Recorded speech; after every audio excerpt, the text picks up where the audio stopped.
जय माता दी। व्यास जी कहते हैं, हे राजन, अन्य देवताओं की भांति वे भगवती देव के अधीन नहीं हैं। सदा पुरुषार्थ का प्रवर्तन करने वाली वे देवी काल के वश में नहीं हैं। यह संपूर्ण जगत दृश्य है। परम पुरुष इसका दृष्टा है, वह कर्ता नहीं है। वे सत असत्य स्वरूपा देवी ही इस दृश्यमान जगत की जननी हैं। वे स्वयं अकेले ही इस ब्रह्मांड की रचना करके परम पुरुष को आनंदित करती हैं और उन परम पुरुष का मनोरंजन हो जाने के बाद वे भगवती शीघ्र ही संपूर्ण सृष्टि प्रपंच का संहार भी कर देती हैं। वे ब्रह्मा, विष्णु और महेश तो निमित्त मात्र हैं। वे भगवती ही अपनी लीला से उनकी रचना करती हैं और उन्हें अपने अपने कार्यों, जगत का सृजन, पालन और संहार में प्रवृत्त करती हैं। वे देवी उनमें अपने अंश अर्थात शक्ति का आरोपण करके उन्हें बलवान बनाती हैं। उन्होंने सरस्वती, लक्ष्मी, पार्वती के रूप में उन्हें अपनी शक्तियां दी हैं। अतः वे देव उन्हीं पारंबा को सृजन, पालन और संहार करने वाली जानकर प्रसन्नतापूर्वक उनका ध्यान और पूजन करते हैं। हे राजन, इस प्रकार मैंने अपनी बुद्धि के अनुसार देवी का ये उत्तम महात्म्य आपसे कह दिया है। मैं इसका अंत नहीं जानता हूँ। राजा बोले, हे भगवान, अब मुझे उन देवी की आराधना विधि भी बताइए, साथ ही पूजा विधि, हवन की विधि और मंत्र भी बताइए।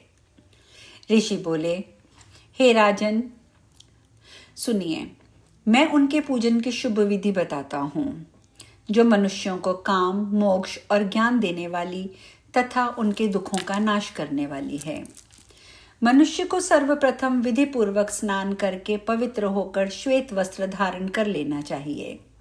तत्पश्चात वह सावधानी पूर्वक आचमन करके पूजा स्थान को शुद्ध करने के बाद लिपी हुई भूमि पर उत्तम आसन बिछाकर उस पर बैठ जाए और प्रसन्न होकर विधि पूर्वक 3 बार आचमन करे।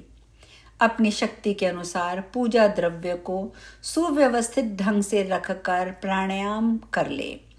इसके बाद भूत शुद्धि करके और पुनः मंत्र पढ़कर समस्त पूजन सामग्री का प्रोक्षण करके देवी मूर्ति की प्राण प्रतिष्ठा करनी चाहिए। तत्पश्चात देश काल का उच्चारण कर विधि पूर्वक न्यास करना चाहिए। इसके बाद सुंदर ताम्र पत्र पर श्वेत चंदन से षटकोण यंत्र और उसके 12 अष्टकोण यंत्र लिखना चाहिए।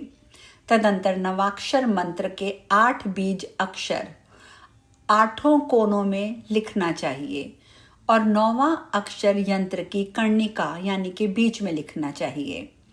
तदंतर वेद में बताई गई विधि से यंत्र की प्रतिष्ठा करके अथवा हे राजन, भगवती की धातुमय प्रतिमा बनाकर शिव तंत्रोक्त पूजा मंत्रों से प्रयत्नपूर्वक पूजन करना चाहिए अथवा सावधान होकर आगम शास्त्र में बताई गई विधि से विधान पूर्वक पूजन करके ध्यान पूर्वक नवाक्षर मंत्र का सतत जप करना चाहिए।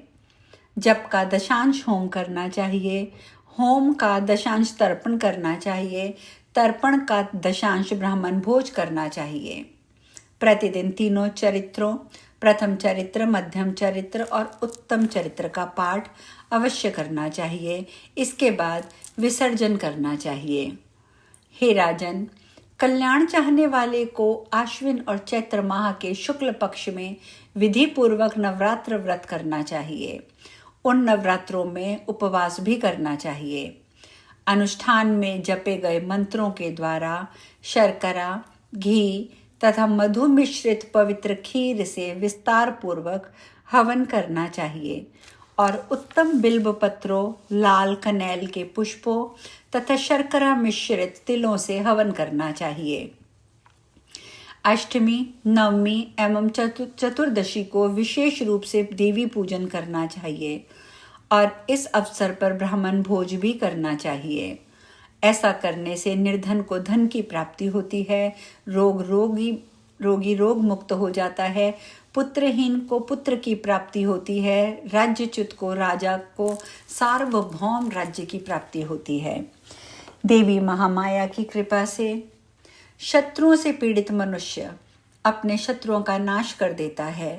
जो विद्यार्थी इंद्रियों को वश में करके इस पूजन को करता है, वशीग्रही पुण्यमय उत्तम विद्या प्राप्त कर लेता है, इसमें संदेह नहीं है।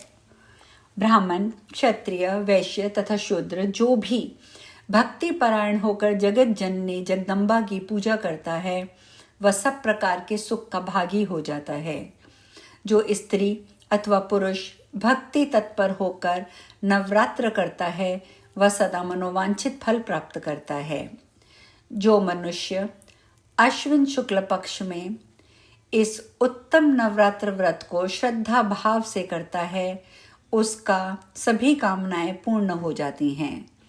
विधि पूर्वक मंडल का निर्माण करके पूजा स्थान का निर्माण करना चाहिए और वहां पर विधि विधान से वैदिक मंत्रों द्वारा कलश की स्थापना करनी चाहिए। अत्यंत सुंदर यंत्र का निर्माण करके उसे कलश के ऊपर स्थापित कर देना चाहिए।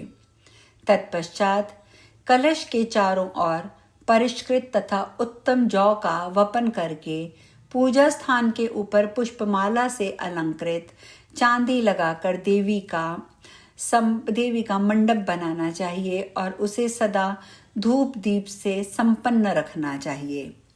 अपनी शक्ति के अनुसार वहां मध्याह्न, प्रातः, सायकाल तीनों समय पूजा करनी चाहिए। देवी की पूजा में धन की कृपणता नहीं करनी चाहिए। धूप, दीप, उत्तम नैवेद्य, अनेक प्रकार के फल, पुष्प, गीत, वाद्य, स्तोत्र पाठ और वेद पारायण, इनके द्वारा भगवती की पूजा होनी चाहिए। नानाविध वाद्य बजाकर उत्सव मनाना चाहिए। इस अवसर पर चंदन, आभूषण, वस्त्र, विविध प्रकार के व्यंजन, सुगंधित तेल, हार, मन को प्रसन्न करने वाले इन पदार्थों से विधि पूर्वक कन्याओं का पूजन करना चाहिए। इस प्रकार पूजन संपन्न करके अष्टमी या नवमी को मंत्रोच्चार पूर्वक विधिवत हवन करना चाहिए। तत्पश्चात ब्राह्मण भोज कराना चाहिए। इसके बाद दशमी को पारण करना चाहिए। भक्तिनिष्ठ राजाओं को यथाशक्ति दान भी करना चाहिए। इस प्रकार पुरुष तथा पतिव्रत सधवा अथवा विधवा स्त्री जो कोई भी विधि पूर्वक नवरात्र व्रत करता है, वह इस लोक में सुख तथा मनोवांछित भोगों को प्राप्त करता है और वह व्रत परायण व्यक्ति देह त्याग होने पर परम दिव्य देवी लोक को प्राप्त करता है। इसे जन्मांतर में देवी जगदम्बा की अविचल भक्ति प्राप्त होती है और उत्तम कुल में जन्म पाकर वह स्वभावतः सदाचारी होता है। नवरात्र को व्रतों में उत्तम व्रत कहा गया है। भगवती शिवा का आराधन सब प्रकार से उत्तम सुख देने वाला है। हे राजन, इस विधि से भगवती चंडिका की आराधना कीजिए। इससे शत्रुओं को जीतकर आप अपना उत्तम राज्य पुनः प्राप्त कर लेंगे। और हे भूप, अपने स्त्री पुत्र आदि स्वजनों को पाकर आप अपने भवन में परम उत्तम सुख का इसी शरीर से उपभोग करेंगे, इसमें संदेह नहीं है। हे वैश्य श्रेष्ठ, आप भी आज से समस्त कामनाओं को देने वाली सृष्टि और संहार की कारणभूता विश्वेश्वरी देवी महामाया की आराधना कीजिए। इससे आप अपने घर जाने पर अपने लोगों में मान्य हो जाएंगे और मनोभिलिक्षित सांसारिक सुख प्राप्त करके अंत में शुभ देवी लोक में वास करेंगे, इसमें संदेह नहीं है।